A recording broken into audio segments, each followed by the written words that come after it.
Welcome to Mindsets to Methods, the podcast for teenagers and their parents, with teen coach ArthurCWoods and Elizabeth Joy Woods. So I'm on a phone call, a video call with one of our favorite people. And I said, "What are you doing?" And she goes, "I'm walking." And I was like, "Yeah, I know. I can see that you're walking." And I was like, "But what are you doing?" And she's like, "I don't know what you mean. I'm walking." So I kind of rolled my eyes at her and smiled. And then she's like, oh, I'm going to my friend's house. We're going to have dinner together. And I was like, oh. Sounds like there was almost a breakdown in communication. Yes. Wow. It almost sounds like it was an intentional breakdown in communication. And that is what we're going to talk about today. Exactly. What a segue. Well, hey, everyone. This is Arthur, and I'm joined, as always, by my lovely and talented wife, Elizabeth Joy. And today, yes, we are going to talk about communication and welcome you to the Mindsets to Methods podcast. So communication, kind of a big topic to talk about in one 15-minute podcast. Yeah, we have a lot to communicate about communication. That's true. We can do it, though. We absolutely can.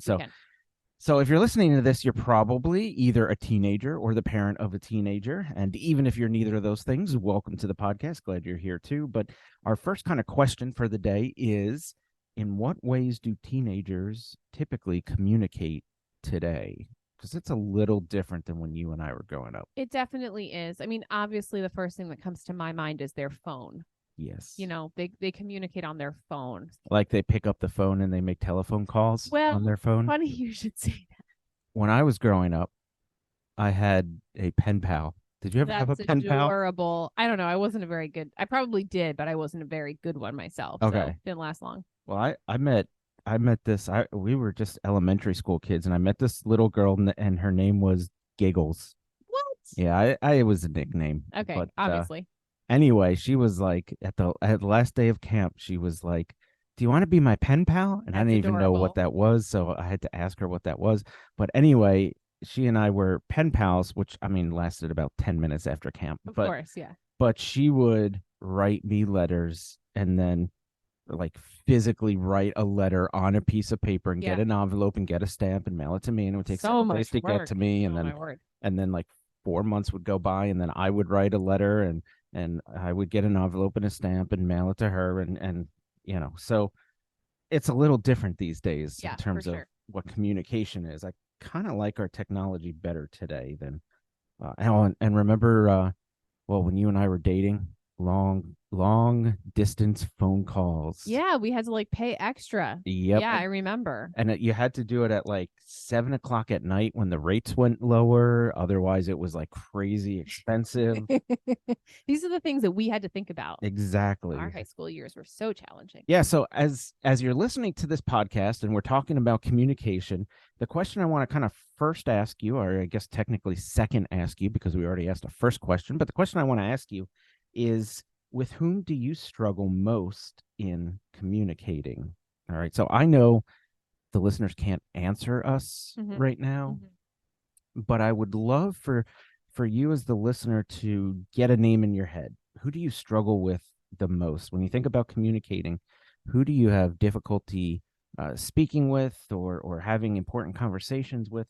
Who is that person in your life, whether you're a teenager or the parent of a teenager? Who is that person? Do you have a name in your head right now? I won't make you say who that person is, because it might be me.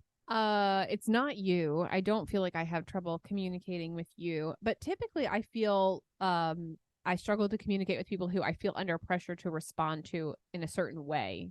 I'm not going to have enough time to articulate a thought and actually verbalize it. I struggle with that sometimes. So I can think of some people where I'm kind of just like, blah, blah, blah, blah, blah. It doesn't really work well for me. That was some interesting communication you just expressed there. That was, yeah. Yeah, I have someone in my mind, but I'm not going to mention this person because maybe they're listening and wow, and then wow, that would just not communicate what I want to communicate. But yeah, I think most of us can identify at least one person in our life, with whom we kind of struggle to communicate. And so today what we want to do is talk about two different forms of communication and how we can kind of get better at that. So one of the things that that I've noticed. I was a youth pastor for about 10 years. Now I'm a life coach for teenagers over the past few years. And I've noticed that teenagers in particular have a lot of difficulty communicating with adults, especially. Yeah, you're right. And not all teenagers. Obviously, I'm painting with a very broad brush here.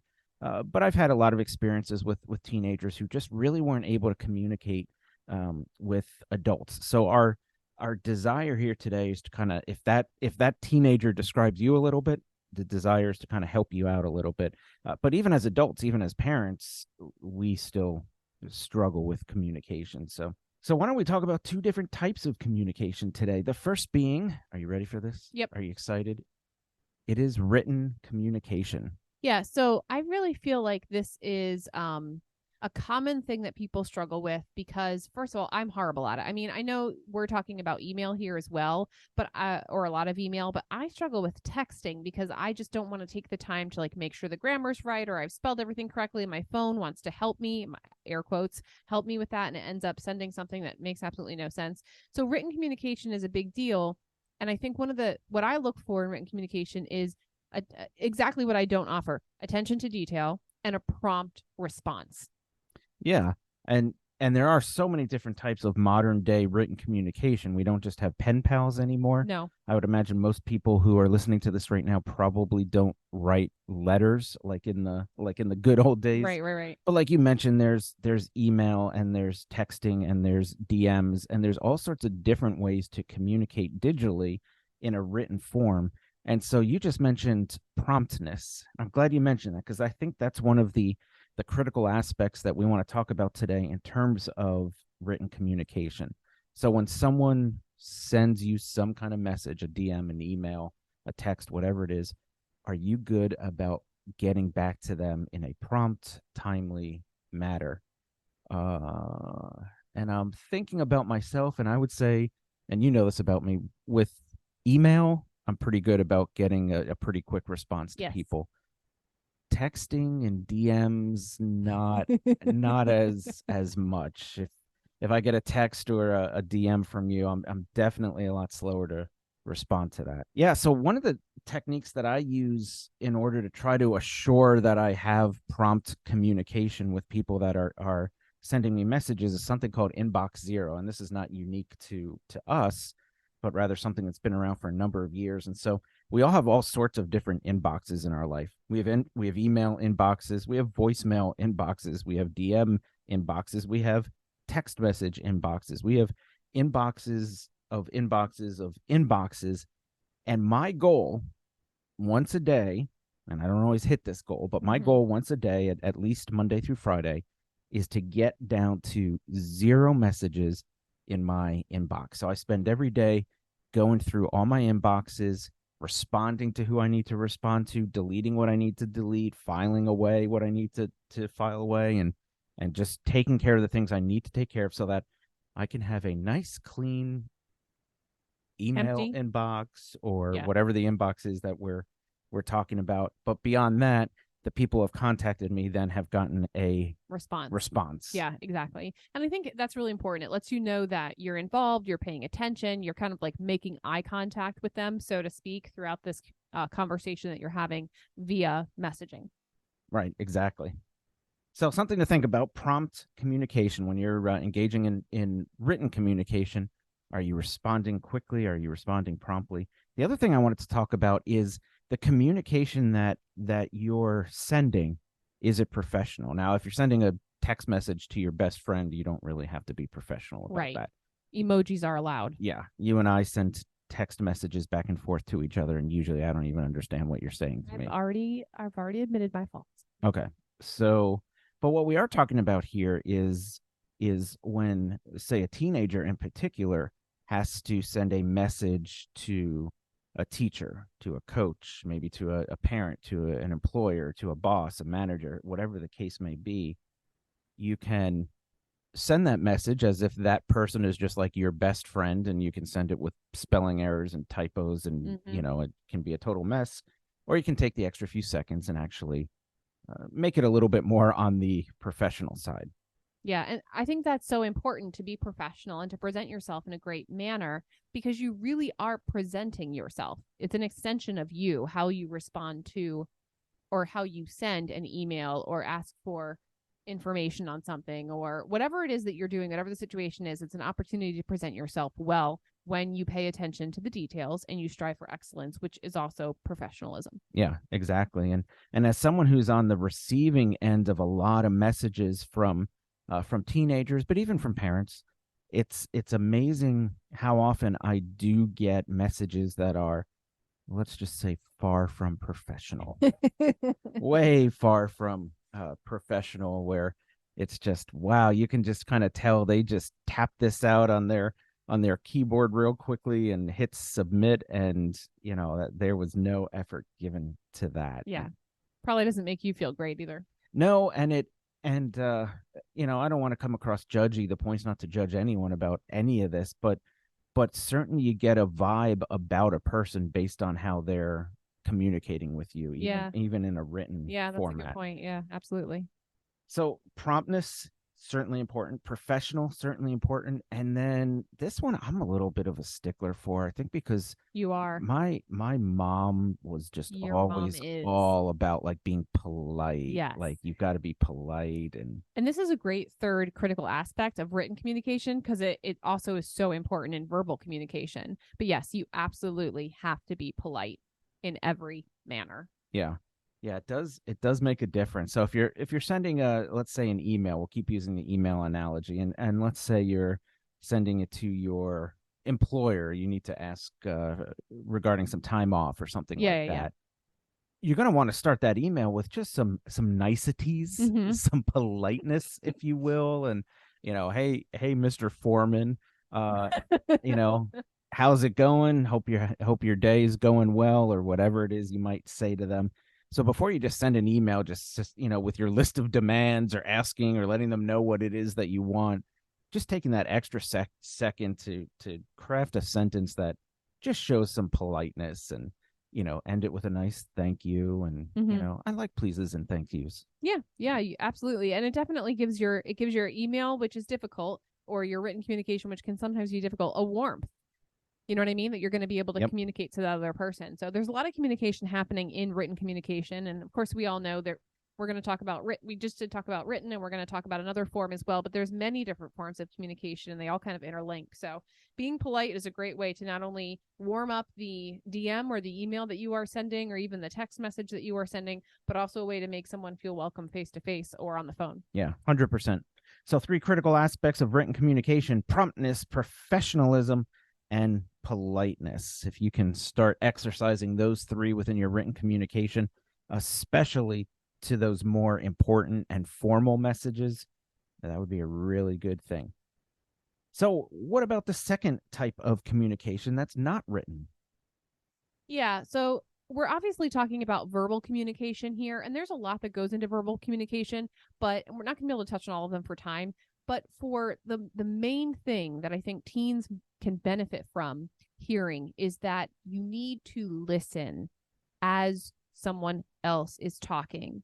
Zone out of everything else that's going on. Focus on the person who is communicating with you so that you can listen and learn how to respond appropriately. Yeah, 100%. Stephen Covey has a quote that I really like that I think fits in very, very well with what you just said. And he says this: most people do not listen with the intent to understand, but they listen with the intent to respond. Yeah. And certainly we've all had those situations where someone's talking to you and you're just kind of waiting to just jump in. The second they put a period at the end of the sentence, or the second they take a breath, you're ready to just jump in there and respond. And you barely have given any thought to understanding what the person is talking about. And so that I think brings us to this concept of active listening. Mm-hmm. And there's a ton of different ways you could define active listening, and there are a lot of different elements of active listening, but there's 7 that we just wanted to kind of go through today that will give you an idea of how you can listen so that the person speaking knows that you're listening. Right. They're in tune with the fact that you're in tune. Yes, that's exactly right. That's a good way to put it. So 7 parts of active listening. And here's the first one: attentiveness. Are you mentally engaged with what the person is saying? Right. So when I think of attentiveness, I hear in my brain, I hear like, is the person making eye contact with me, or am I making eye contact with them? Do I have their attention, so to speak? Right. And so if the person knows that you really are attentive to what you're saying, they're going to be encouraged by that. It's just going to be a good conversation. It's going to be a good piece of communication. So that first one there is attentiveness. Are you mentally engaged? And then the second one is empathy. So the idea of like not just like understanding, but emotional understanding, Sure. where you're really going out of your way to not just understand what they're saying, but feel what they're saying, to be empathetic to what they're saying. That's going to make the conversation a lot better for you and a lot better for them. Yeah. And you're saying empathy with EM, like an EM empathy. M. So like if I'm not being attentive, I'm apathetic, which is spelled with an A. And that's the complete opposite. It's like complete Exactly. negative, like I don't know. I don't know what I'm trying to say. Like it's completely negative feelings. I feel nothing. I care not. But if I am attentive to this person, I can emotionally connect with them and understand what they're going through, which is empathy, which is what we're Right. looking for. Yeah, apathetic communication is not really a skill that we want to promote here or have anyone develop. But yeah, empathetic communication is a good one. So number 3 is feedback. Are you giving them verbal and nonverbal cues as they're speaking that you're really actually paying attention? What does your body language look like? What is your eye contact like? Are you looking around? Are you playing on your phone while they're talking to Right. you? Or are you making it clear through kind of the visual feedback that you're presenting that you actually are paying attention? Yeah, I hate that. I hate when people are playing on their phone when I'm trying to have like a real conversation with them. I love eye contact. I love when someone kind of leans in and I know they're listening to me. I know that I have their attention and it allows me to trust them more. Like they're paying attention to me. So I'm going to be able to say, I'm going to be heard with what I have to say here, which is really awesome. Right, exactly. And so so far we've been attentiveness, empathy, feedback, and the next one, number 4, is being judgment free. Yeah, I struggle with this one. I feel like my face jumps out in front of me. People know what you're thinking and know exactly. if you're judging them. And I'm like, oh, I think they can see what I'm thinking here. Well, this is a tough one, especially in today's day and age, because we're so divided on so many different things as a society. So if someone's talking to you, especially about an opinion, with which you disagree, it's very easy to start not giving that person the benefit of the doubt, or it is. Making some assumptions about that person that may or may not be true, or just ultimately judging them for their opinion. Right.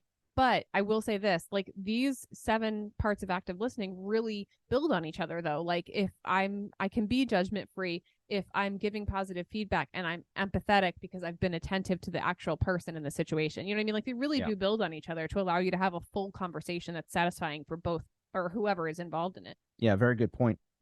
All right, so number 5, reflection. As they're talking or right as they've finished talking, reflection is this idea of kind of summarizing or clarifying what it is they just said. So sometimes you'll hear people say, so if I'm hearing you right, dot, or I think what you're saying is dot. And it's a way of just reflecting back to them what they just communicated to you.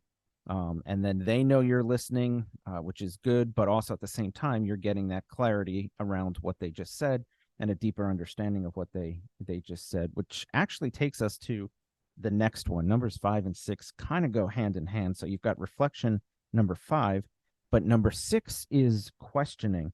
So as they have spoken, they've communicated, they've said what they want to say, what does it look like then to engage them in open-ended questions that allow them to dig a little deeper into what they just said? And an open-ended question being a question that is not just a yes or no question, but rather a question that the answer is going to be a little bit more nuanced and deeper. Yeah, definitely involved. I think that questioning is one of the things that I'm decent at with active listening. I had a friend say to me once, you always ask so many questions. And I thought, oh, That's well, good. oh, okay. Yeah. I want to know more about the situation. I want to understand the details. I kind of want to get into the nitty gritty. And yeah, I think that was maybe new to her, but also allowed us to have full conversations and really understand what was going on in each other's lives, which was valuable to us. Yeah, very much so. Okay, and then our last part of active listening is silence. Silence. Allow for silence. Oh, it's cringing just as you're doing that, Yeah. Arthur. Yeah, I mean, everyone who's listening to this podcast just looked up like, why did it just get silent? Right. We don't like silence in our conversations. It's awkward, it's weird, but when someone is speaking with us, it sure does make sense to just let the conversation breathe a little bit. Let there be some silence. Don't feel like we have to jump in the moment the person takes a quick breath, or the very microsecond of the period is on the sentence that we have to jump in immediately with our response. And that's a tough one for a lot of us. I would say that's a tough one for me as well, to just even allow those moments of silence. So wrapping up that part, 7 parts of active listening: attentiveness, empathy, feedback, being judgment free, reflection, questioning, and silence. And I would say if all of us, me and you, the teenagers listening, the parents of teenagers listening, if all of us were able to better practice these 7 parts of active listening, our verbal communication would just skyrocket between each other. Yep. If there's one, if 7 feels a little like a lot to work on, ask someone who's close to you what they feel you might struggle with, or what they could most benefit. Like if you're having a conversation, if you're a teen, you're having a conversation with your mom and you feel like she's never judgment free, like just, hey, could you just work on, maybe I just want to be able to talk to you without instant judgment. Like you can have an opinion, but maybe not instant judgment. And that can help your conversation and kind of heal and restore some of those relationships around conversations or situations that are challenging. So there's a lot to active listening, but it can really be beneficial if you break it down piece by piece. Exactly. I like it. So we're going to leave you with a question to be thinking about. And here it is. What important communication do you need to engage in this week? So think about the next several days. Is there a conversation that you need to have? If you're a teenager, is it an important conversation with your parents? Or if you have a job, do you need to talk to your boss about some time off? Or if you're on a athletic team, do you need to talk to your coach about the practice schedule? Or whatever it is, do you have kind of an important conversation coming up in the next 7 days that you can think of? And if so, then what does it look like for you to think through some of these parts of active listening? So how can you engage in active listening during that conversation? Or even if it's written communication, what does it look like to make sure that your written communication is prompt, professional, and polite? Yep. Practice those 3 things and you'll really grow in your communication. Communication is a social skill that will really get you further than you expect to go if you're able to do it well. Yeah, 100%. And one of the things to think about as we close here is sometimes we select the easiest way to communicate as the way we communicate. And sometimes the easiest way to communicate is not the way we should be communicating, or not the most appropriate communicating. Absolutely.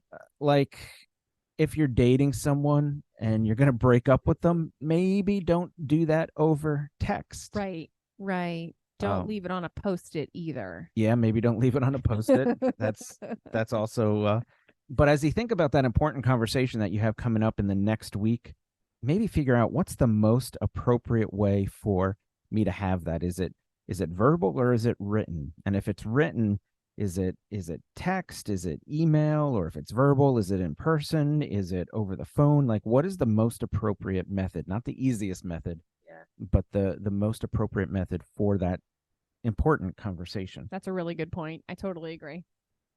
So that's it. That's what we got for you, my friend. So hopefully, as you think about communicating, that this was very helpful. And as Elizabeth Joy just said, learning to be a better communicator is one of the best things you can do to become essentially the best version of yourself. And that's ultimately what we want for you guys, whether you're a teenager, the parent of a teenager. We want everyone listening to become the very best version of themselves, because at the end of the day, Liz and I also want to become the very best versions of ourselves. Absolutely. Guys, thanks so much for listening. Yeah, thanks for joining us today, guys. We'll catch you next time. Bye. You've been listening to the Mindsets to Methods podcast with your hosts, Arthur C. Woods and Elizabeth Joy Woods. For more information, please visit their website at ArthurCWoods.com and follow them on Facebook and Instagram at ArthurCWoods.